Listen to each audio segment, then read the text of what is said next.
Qui est ce quatrième homme? Je vais vous dire qui il est. Dans la Genèse, il est la semence de la femme. Dans Exode, il est l'agneau pascal. Dans Lévitique, un grand prêtre. Dans Nombre, une colonne de nuée le jour et une colonne de feu la nuit.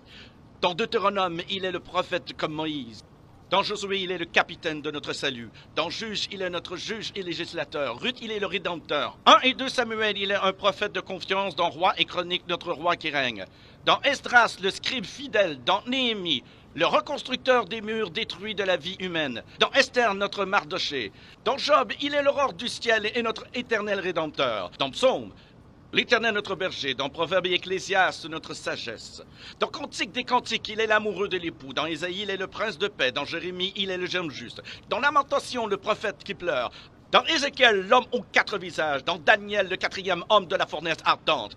Dans Osée, il est le mari fidèle pour toujours marié au rétrograde. Dans Joël, celui qui baptise du Saint-Esprit et de feu. Dans Amos, le porteur de fardeau. Dans Abdias, puissant sauveur. Dans Jonas, notre grand missionnaire. Dans Michée, le messager au beau pied. Dans Nahum, le vengeur des élus de Dieu. Dans Habacuc, l'évangéliste de Dieu criant « Accomplis ton œuvre dans le cours des années ». Dans Sophonie, le sauveur. Dans Agé, le restaurateur de l'héritage perdu. Dans Zacharie, la fontaine ouverte dans la maison de David pour le péché et l'impureté. Dans Malachie, le soleil de la justice s'élevant avec la guérison sur ses ailes.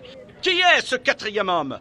Dans Matthieu, il est le Messie. Dans Marc, le faiseur de miracles. Luc, le Fils de l'homme. Jean, le Fils de Dieu. Acte, le Saint-Esprit. Dans Romains, notre justicier. Corinthiens, notre sanctification. Dans Galates, il est le rédempteur de la malédiction de la loi. Dans Éphésiens, il est le Christ de richesse infinie. Dans Philippiens, le Dieu qui pourvoit à tous nos besoins. Dans Colossiens, la plénitude de la divinité. 1 et 2 Thessaloniciens, notre roi qui vient bientôt. 1 et 2 Timothée, le médiateur entre Dieu et l'homme.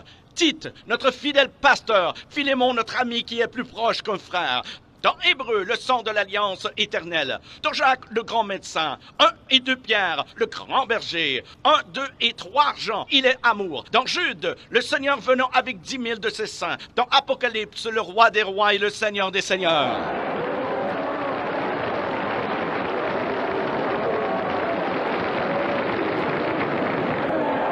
Qui est ce quatrième homme? Je vais vous dire qui il est. C'est le sacrifice d'Abel.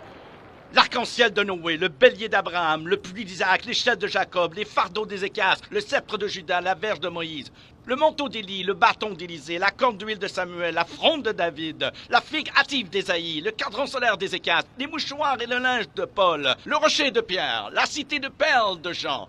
Il est un mari pour les veuves, un père pour les orphelins, pour ceux qui voyagent en pleine nuit. Il est l'étoile brillante du matin, pour ceux qui marchent dans une vallée solitaire. Il est le lys des champs, la rose des sables, le sarment de vie et le miel du rocher. Qui est-il? Qui est le quatrième homme? Il est Jésus! Il est Jésus, le Fils de Dieu!